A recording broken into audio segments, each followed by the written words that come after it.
We've had some questions and discussions recently about the ability to move money from a 529 over to a Roth IRA. So it's true. You can take some leftover money, some unused money that's in a 529 account, and now transfer this into a Roth IRA.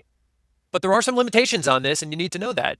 You can transfer up to a lifetime limit of $35,000 to a Roth for the student, for your beneficiary of the 529 account. This can really help students possibly avoid some taxes and some penalties for what might normally or otherwise be considered a non-qualified withdrawal. You get to the end of college, you don't really need the money that's left in there anymore. If you take the money out, you can be subject to taxes and maybe some penalties that come with that.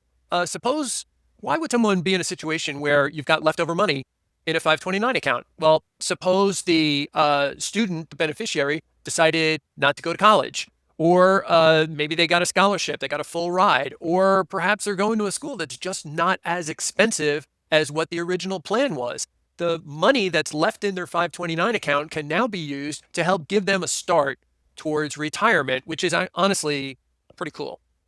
So a couple of things you need to know. First, the 529 account where you're going to be doing this rollover from, it has to be established for at least 15 years. That's a deal breaker for some people.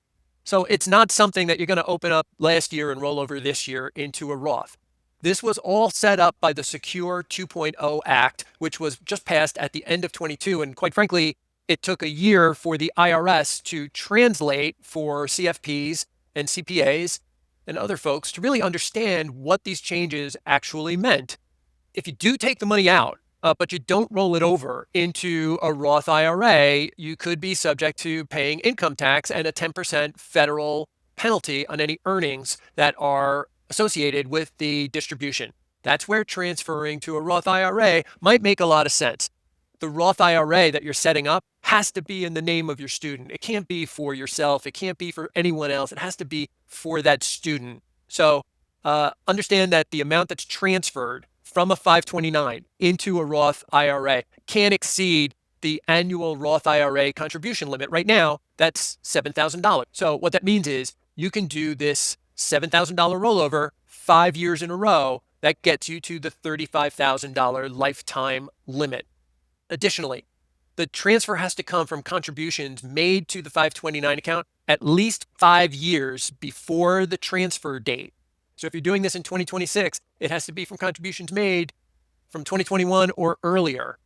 I'll also add that typically Roth IRA contributions are subject to the modified adjusted gross income limits, MAGI, or the MAGI limits. We did a video on that recently. I'll link to it up here, and I'll put it in the show notes. But it's not clear at the time of this writing, at the time, November of 2025, when I'm recording this video, that the IRS is going to make these kind of IRA contributions subject to the same limitations. You should also know that there could be situations where the student isn't going to be eligible to transfer the $7,000 from their 529 into a Roth IRA. Now, what's that? What could that be? Maybe they didn't have enough income. Remember, you need to have earned income to make a Roth IRA contribution. So if they had a year where they didn't work, they got out of college, couldn't find a job, they don't have any income, they can't make a Roth contribution. Or if they just started work and they don't have $7,000 of earned income, they obviously can't make a $7,000 contribution. Or maybe they made a Roth IRA contribution that year already. You can't have two. Same way, if you put money into a traditional IRA, you can't double up. You can't have money in contributing to a traditional IRA and a Roth IRA in the same year. Perhaps they had a year where they just made too much income and now they're no longer eligible to contribute to a Roth. So some of these things are still a little unclear. When we talk about 529s, they've been around for almost 30 years. They were started in 1996. I have to say, when they began, they weren't that great. They have been expanded and amended and changed, and now these are becoming pretty flexible, and it's worth taking a look at. There's a lot more to discuss when it comes to 529 plans. A lot of things I like, some things I don't like, but this is a change, this 529 to a Roth IRA, that a lot of people are just discovering. Hope this video helped you.